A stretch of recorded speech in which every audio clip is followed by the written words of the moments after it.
Man, you need some Liberty stickers for the back of your truck. At LibertyStickers.com, they've got great state hate, like Pearl Harbor was an inside job. The Democrats want your guns. U.S. Army, die for Israel. Police brutality, not just for black people anymore. And government school, why you and your kids are so stupid. Check out these and 1,000 other great ones at LibertyStickers.com. And of course, they'll take care of all your custom printing for your band or your business at TheBumperSticker.com. That's LibertyStickers.com. Everyone else's stickers suck.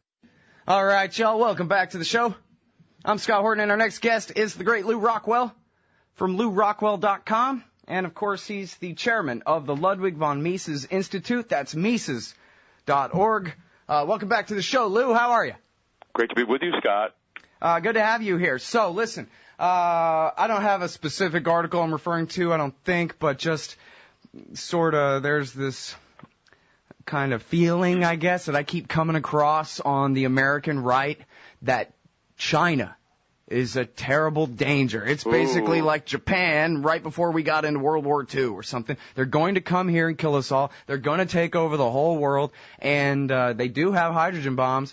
And so, I don't know, maybe there's a justification for the world empire after all. Of course, the Democrats have their policy of containing China. Please tell us about China from death camp to civilization and why people shouldn't be so scared about the way things are now.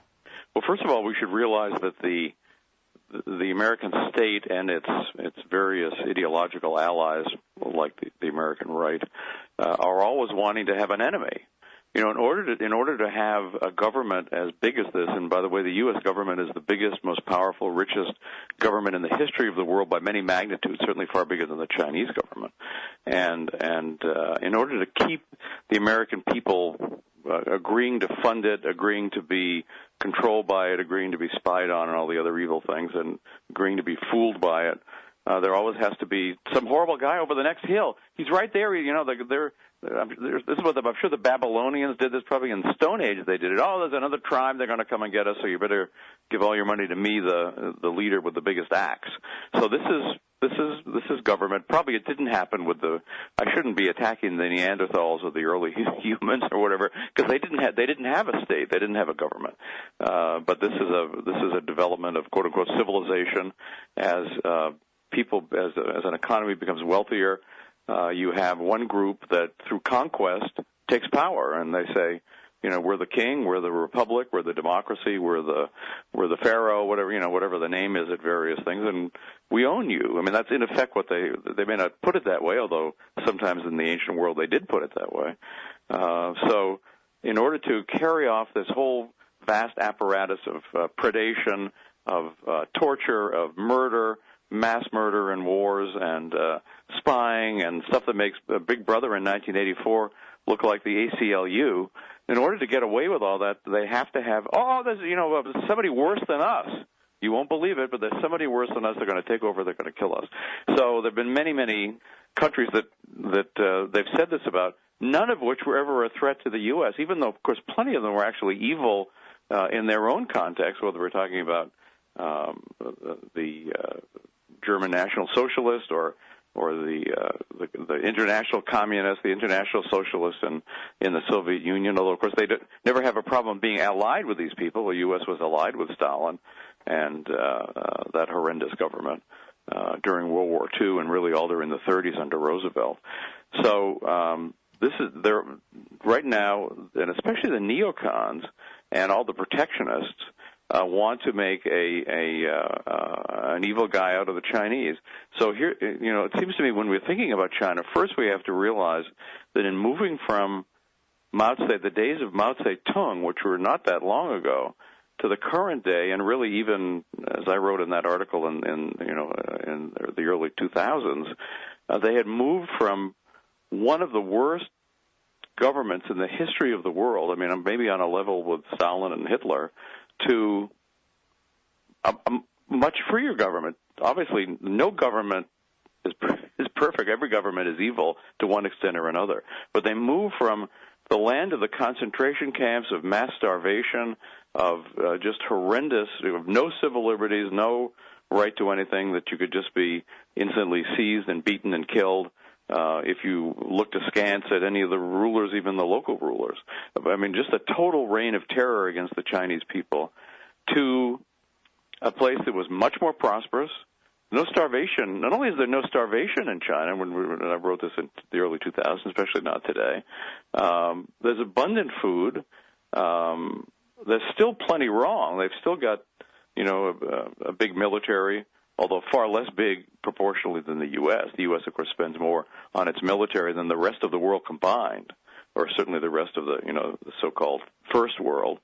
So you can own private property, you can worship as you please, pretty much. There is one group that they think is a political problem, and they're always after them. But if you want to be a Confucian or a Christian or whatever, it's not a problem. So is there perfect religious freedom? Absolutely not. But it's so much better than it used to be.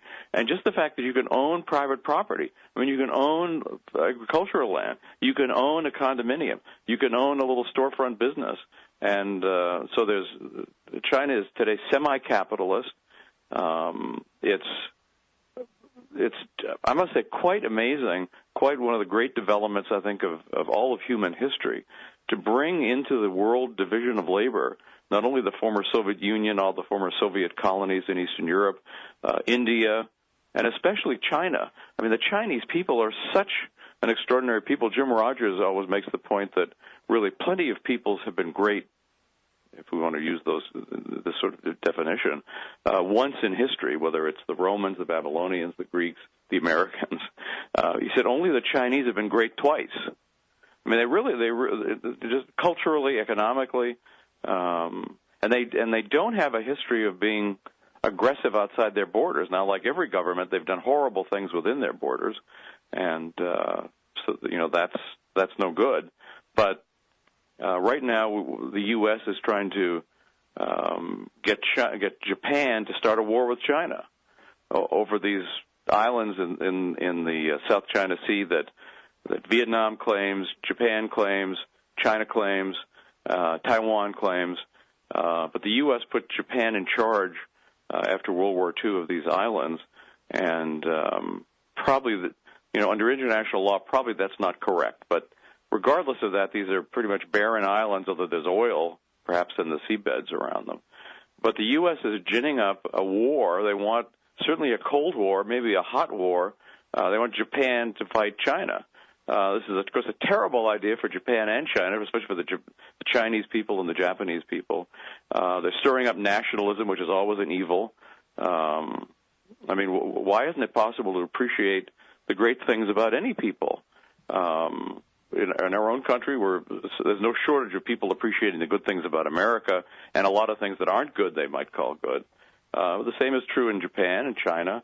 In every other country, there are great achievements, and we can all. And the key to being friendly with other people, benefiting from other people, letting them benefit from us, sort of the golden rule in economics is free trade. So one of the things you'll notice that China's always attacked about is, oh my gosh, they're sending us cheap products that Americans actually want to buy. What a horrible thing, and they talk about it as economic warfare. Well, please, let's have more economic warfare. So if you go into Walmart, you go into other kinds of stores where you see cheap, great products, they're almost invariably made in China. I always sort of look out for Chinese products. I like to buy Chinese products because I like to encourage free trade. So it's wonderful, even in this world of total statism in many ways, and of the U.S. government feeling it's the ruler of the world, the ruler of the solar system, the ruler of the galaxy, I guess. They want to control everything. The U.S. is a very anti-free trade power. It wants everything regulated. But still, there's some free trade, and just the fact that China, after all the hatred, all the murder, all the piles of corpses, the mountains of corpses in China that accumulated under Mao Zedong and the Chinese communists, the fact that people can sell us things we want to buy, we can sell them things that they would like to buy, and we can both benefit from being in this world.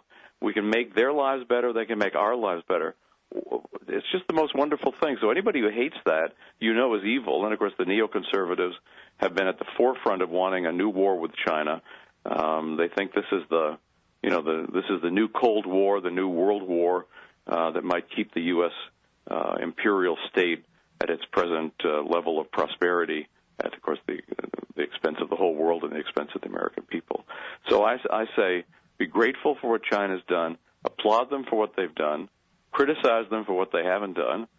Same here, too, by the way. And I would say, given that the Chinese have been going towards freedom and the U.S. has been going away from freedom, we got to applaud the Chinese more than the U.S. All right, so a lot to go over there. I guess, first of all, was it just that Mao died and then Deng Xiaoping came? And I really like the way you talk about, I mean, it's horrible, but to bring up just how bad it got. I mean, Stalin starved, 30 million people, something like that. But Mao, even more than that, right? Like, I mean, the communists basically razed that entire civilization to the ground. They had to start over in the 1970s from basically dirt, like cavemen or something after communism. Well, it was quite, an astounding, horrible, horrific thing, and we don't actually know. I mean, I read about cannibalism where, like, for years, villages would go and raid and eat each other's kids and stuff. That's all they had to eat. Well, I mean, that, of course, there was deliberate starvation in the case of Stalin in Ukraine. Maybe 16 million people, just in that one particular crime. 16 million people died. 16 million people died. We don't know how many people died under Stalin altogether. Was it 30 million? Was it 60 million? But what, is Stalin, and then of course you have what Mao did, it's almost unbelievable. Remember, these are crimes of government, by the way. Whatever private sector crimes there are, and they're certainly horrific when a burglar invades a home and kills the people in there and that sort of thing. These are still penny ante as compared to what governments do, and the Soviet government, the Chinese Communist government. So to go from that, and it's also the typical neocon argument, whether they're talking about poor Iran, to take one example. These people can never change. They're evil. They sort of have a Calvinist view or something. They've got the black hats. They can never change, so we just have to kill them. But the fact that Russia was able to change, China was able to change without a huge cataclysm and convulsion within the country, without huge civil wars that you might have thought would be necessary. And of course, part of the reason is their economic systems were total disasters. When you have a communist, as Mises first discussed in 1920, when you have a socialist government of the sort that Stalin had or that the Red Chinese had, you can't actually make any economic judgments. It's actually impossible to know. Even the Central Planning Board can't know what to do. All they do is create disaster, create starvation, create unbelievable pollution, create people being shoved by their faces shoved into the mud, their children dying of starvation, and so forth. So that, exactly as Mises predicted, this kind of thing is so bad, so anti-human, so against the flourishing of the human race, which you'd like to think everybody believes in, although not everybody does, but most of us do. The socialist system was so bad economically that it helped bring about these peaceful revolutions. So does that mean everything is right in Russia or China? No, any more than everything's right in the U.S. But they have made huge advances, and it shows that people can change. Just as we know individuals can change, societies can change. This is one of the reasons to be optimistic about our own country. We can get better. We're not locked into just getting worse and worse and more totalitarian.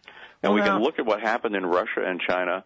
People reformed, societies reformed themselves, and they even were able to reform these totalitarian governments with their vast networks of concentration camps for anybody who said boo. They were actually able to change that. So it's a great thing. It's a great reason to be optimistic about the human race and all of our futures. This is, again, what Mises talked about, Rothbard talked about it, that because of the fact that we became an industrial civilization, they both felt, and Hayek and Hazlitt and others too, that they couldn't actually get away with socialism indefinitely because it would mean mass starvation, and that people wouldn't put up with that. So at some point, people wouldn't put up with it. Of course, they too always had an external enemy. And in the Soviet case, it was the Americans, or first it was the Germans, then it's the Americans are going to get us. And the Chinese, it was the Japanese, the Americans, the Russians. They always had their external enemies. But everything is so much better. People have decent clothes. They have cars. They have decent homes, decent diets. In so-called Red China today, if you as a parent want to send your children to a private school, you can do it. A private school. So there's just the amount of progress that's taken place. Why aren't we saying hallelujah to the Chinese instead of hating their guts? Yeah. But it's again because the neocons, the government, the media, all the enemies want an external enemy to justify the biggest government in the history of the world, that carbuncle that's headquartered in Washington, D.C. Mm. Well, now, so what about the idea, though, that too much capitalism for too long in a row will mean that their Politburo, which it is still, after all, a Communist Party dictatorship there, even though it's not a Marxist economic system anymore, what about the idea that one day they'll have enough tax revenue that they could be as big and powerful as the U.S. government, and then at that point they'll take over the world, and then who will be left to stop them and that kind of thing? I mean, do you worry at all about the terrible Chinese future when they dominate all of Asia and run us out of the Pacific Ocean? Well, again, we'll have to wait and see. But China today is not an aggressive power. Really has not, very few exceptions in all its very, very long history, has not been an aggressive power. And I always remember reading a Bill Kristol article in the Weekly Standard, this is some years ago, an alarmist article about China, and he said, can you believe it? China seeks to be the significant power in the South China Sea instead of the U.S. Well, wait a minute. What if, when China seeks to be the significant power in the Gulf of Mexico, let me know. Right. But seems to me their military, which is far too big, they spend far too much money on it, like every government, but it's largely a defensive force. There is the problem of Taiwan. They ought to let Taiwan go and be free. Probably, and China, just like the U.S., probably needs to be broken up. It's far too big a country. There's just far too much centralization. So I hope that they will be broken up. I mean, cities and various regions of China in the past have sought to be free, and empires and other bad governments have sought to prevent that. Usually have prevented it, but there still to this day are devolutionary and secessionary movements in China, and they get about the same reception there as similar ones do here. So I think a big central government doesn't like it, the idea of people breaking away and living their own lives. So there's much work. There's no shortage of work for libertarians in the world, whether it's libertarian intellectuals, libertarian activists. But again, when you look at China, you have all the reason in the world to be optimistic for the human race. It's such a great development, and the idea that these creepy neocons and their cohorts are turning this into a danger. I mean, look at all their claims about China's manipulating the yuan, to bring about trade advantages to itself. Well, of course, the U.S. is the biggest currency manipulator in the history of the world. It's constantly depreciating the value of the dollar in order to subsidize its exports. And because China's not letting that happen and was tying their currency to the dollar, it's considered a huge outrage. How dare they? How dare they prevent the big U.S. exporters and big U.S. banks and so forth from being able to profit from the crazy stuff the Fed is doing. So they're not a currency manipulator, or rather they're far less a currency manipulator than the U.S. Also, it's considered very scary and evil that there are people interested in China and a gold standard in China. They think maybe this is the future for their country rather than fiat currency. Certainly, they're buying vast amounts of gold. The Chinese central bank, which of course would accomplish what we're wanting, right, is for them to stop inflating so much. If they went on a gold standard, then okay, then that would be they would have to stop inflating.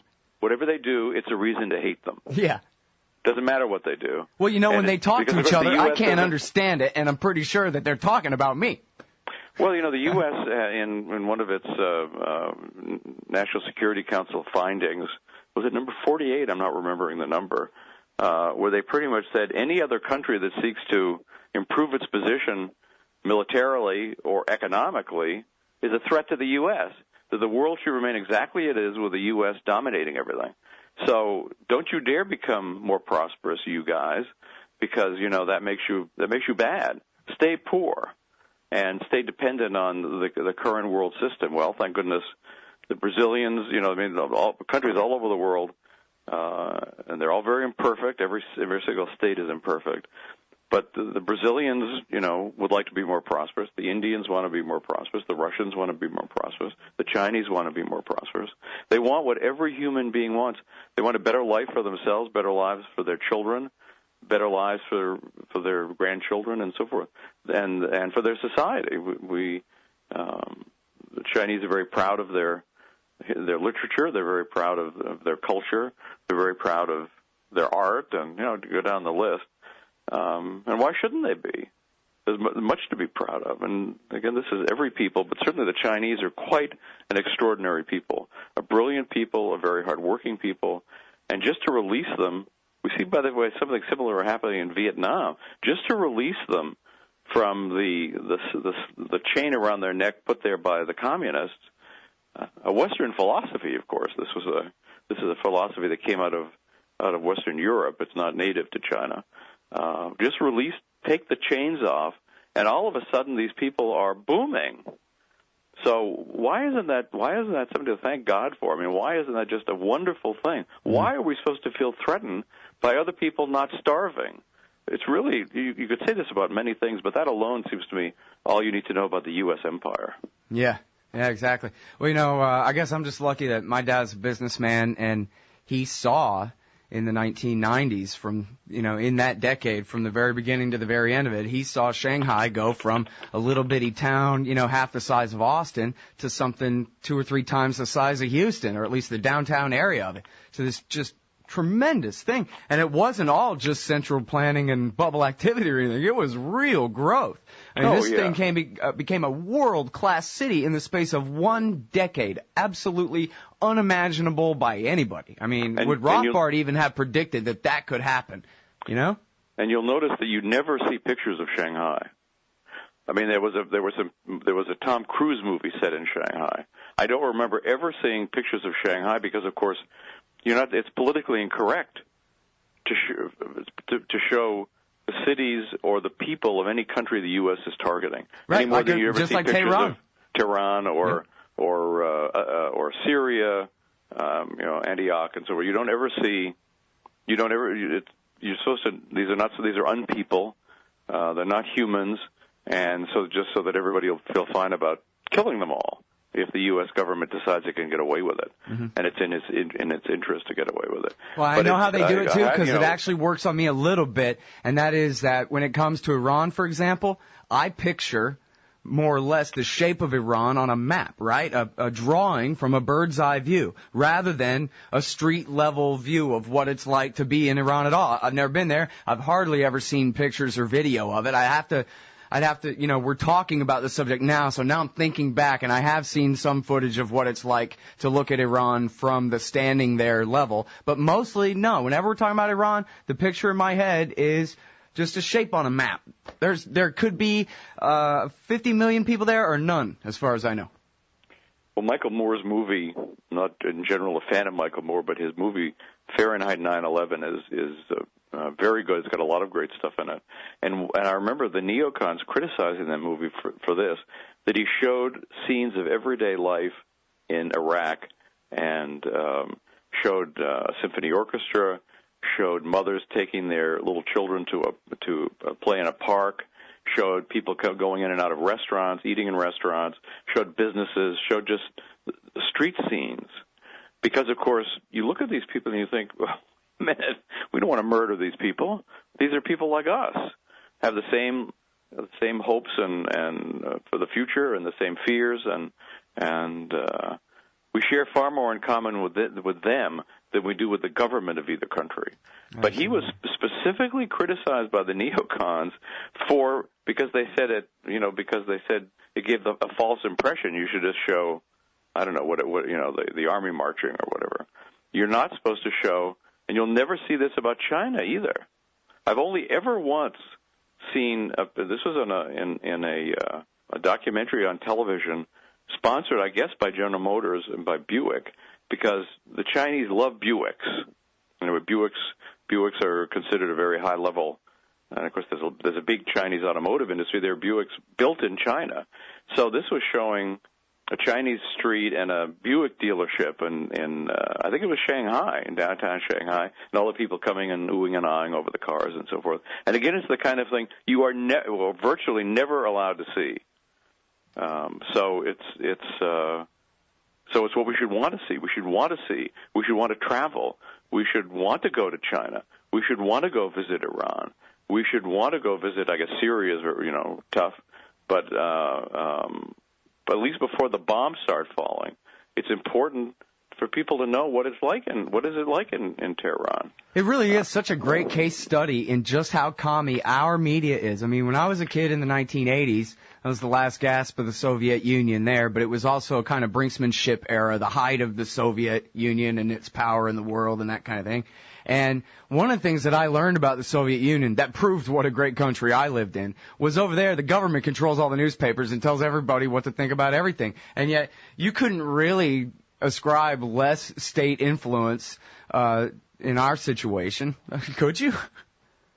Professor Yuri Maltsev, who was an economist of the Soviet Union, now teaches economics here, is an Austrian economist, said that the thing that struck him when he came to the United States, he said, was that, of course, the media was entirely state media, just like in the Soviet Union, even if not officially so, unofficially so. He said the difference was the Americans believed it. He said in the Soviet Union, if Pravda said it was going to rain tomorrow, you assumed it was going to be sunny. Right. He said here, he said the preponderance of people believe what the government media say. So.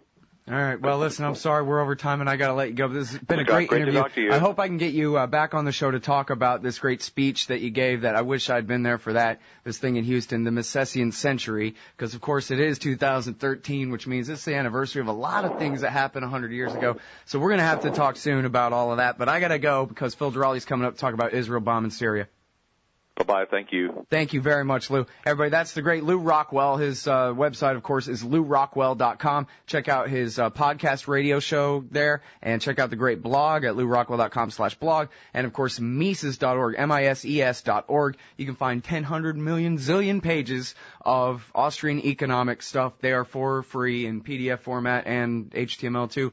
Hey everybody, Scott Horton here, inviting you to check out the Future Freedom Foundation at FFF.org. They've got a brand new website with new and improved access to more than 20 years worth of essays promoting the cause of liberty. And FFF's writers, including Jacob Hornberger, Jim Bovard, Sheldon Richmond, Anthony Gregory, Wendy McElroy, and more, aren't just good. They're the best at opposing and discrediting our corrupt overlords in Washington and their warfare, welfare, regulatory police state. That's the Future Freedom Foundation's new and improved site at FFF.org. Hey y'all, Scott Horton here, inviting you to check out WallStreetWindow.com. It's a financial blog written by former hedge fund manager Mike Swanson, who's investing in commodities, mining stocks, and European markets. Wall Street Window is unique in that Mike shows people what he's really investing in and updates you when he buys or sells in his main account. Mike thinks his positions are going to go up because of all the money the Federal Reserve is printing to finance the deficit.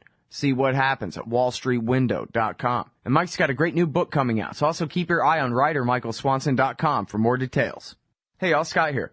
First of all, thanks to the show's sponsors and donors who make it possible for me to do this. Secondly, I need more sponsors and more donors if the show is to continue. ScottHorton.org/donate has all the links to use PayPal, Give.org, Google Wallet, WePay.com, and even Bitcoins to make a donation in any amount. You can also sign up for monthly donations of small and medium-sized amounts through PayPal and Give.org. Again, that's ScottHorton.org/donate for all the links. To advertise on the site or the show, email me, Scott@ScottHorton.org.